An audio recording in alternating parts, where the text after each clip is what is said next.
You all know the drill by now. I'm Isaac. This is Isaac Reviews 2022. There's a new Ice Age movie on Disney Plus, and I hate the fact that it exists. I'm sure you've heard the news if you're even remotely interested in film as a whole, but in 2021, it was announced that Blue Sky Studios, the studio behind movies like Ice Age and Rio, would be closing down.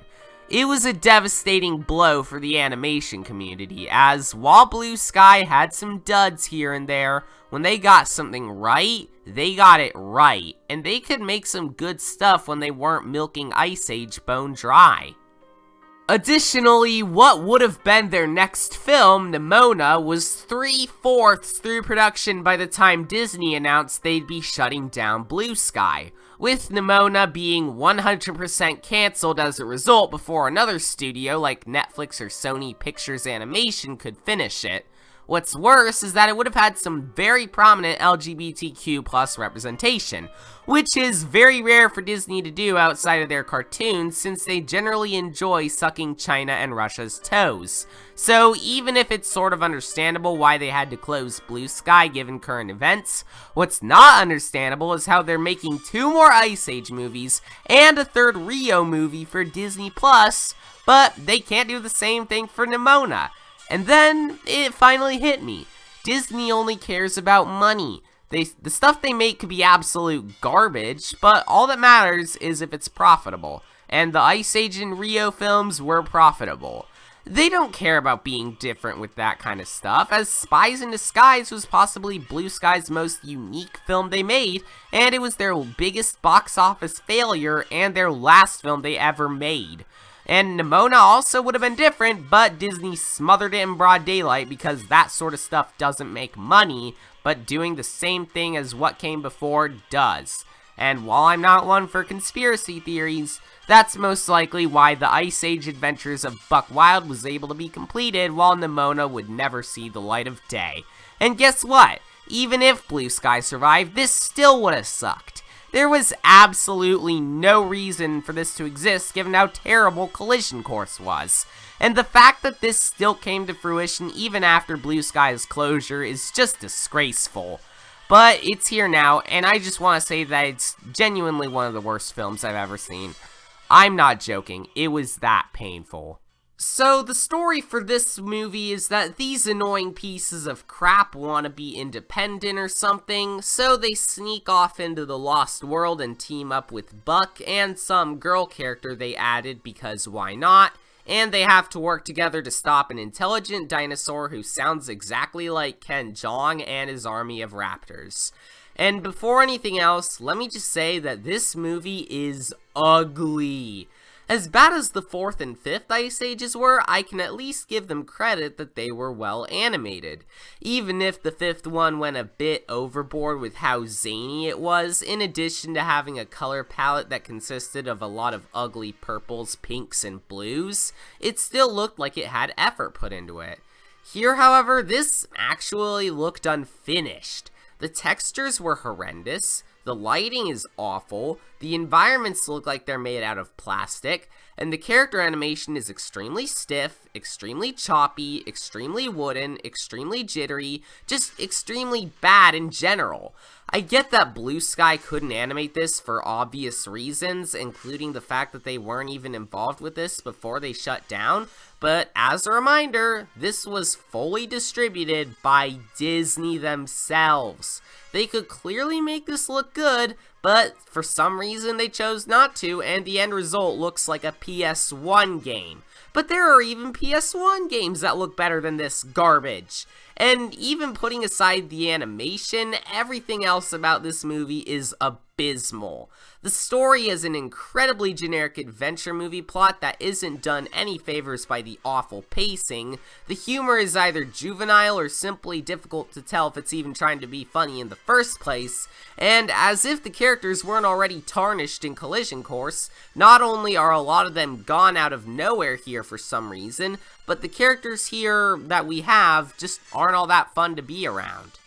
For starters, Buck and his female counterpart are boring as hell, despite how Buck was what carried Dawn of the Dinosaurs with his silly yet intelligent personality, and Orson is a very one-note villain with an extremely generic backstory about how he used to get bullied for being different, but they're the only characters I could at least somewhat tolerate, as the other prominent characters seriously got under my skin, especially Crash and Eddie.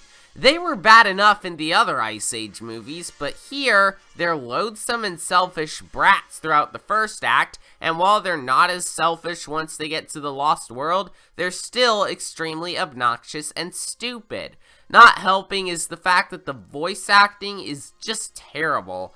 It's especially noticeable how they couldn't get John Leguizamo to return as Sid, and his replacement sounds really annoying, along with the other actors not seeming to care about giving worthwhile performances.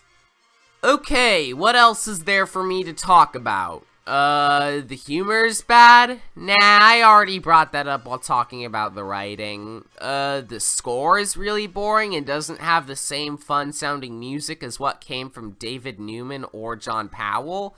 Nah, that hardly really matters anyway. It's insulting how it exists, but Nimona doesn't?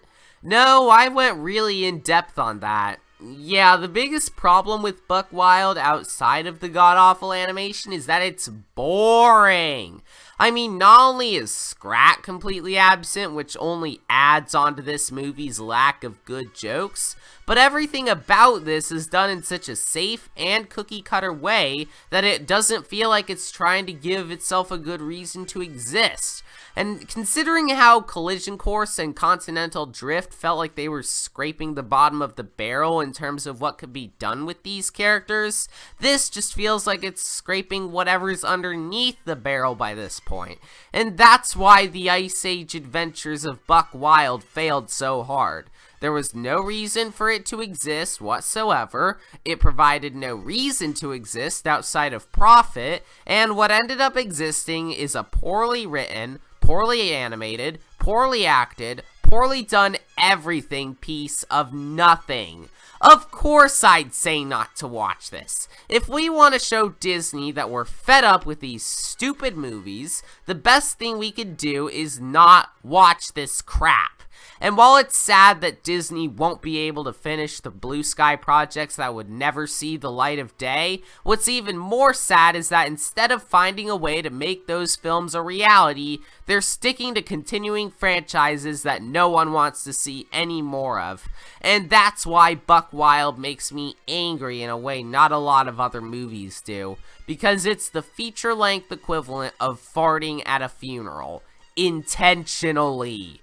Honestly, I just want to get this over with, as this movie wasn't worth my time or energy, and it's certainly not worth yours.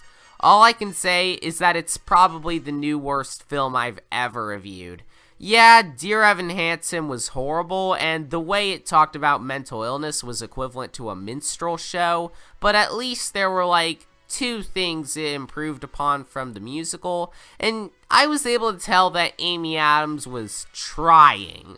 Nobody tried with Buck Wild. All that happened was that it failed.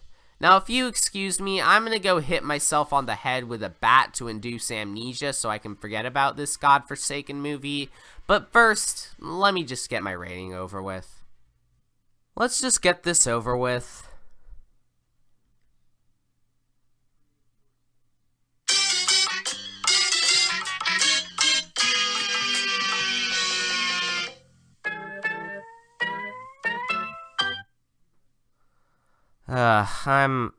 I just want to be done. That was my rating for Adventures of Buck Wild or whatever.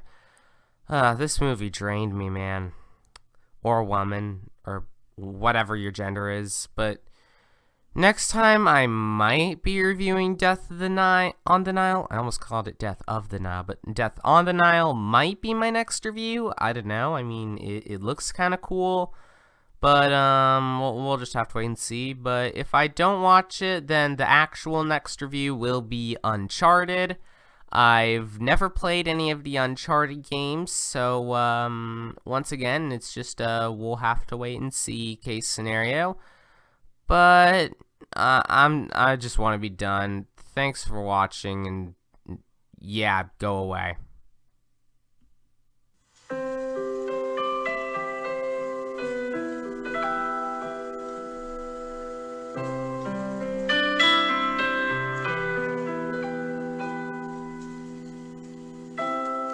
Short steps, deep breath, everything is alright.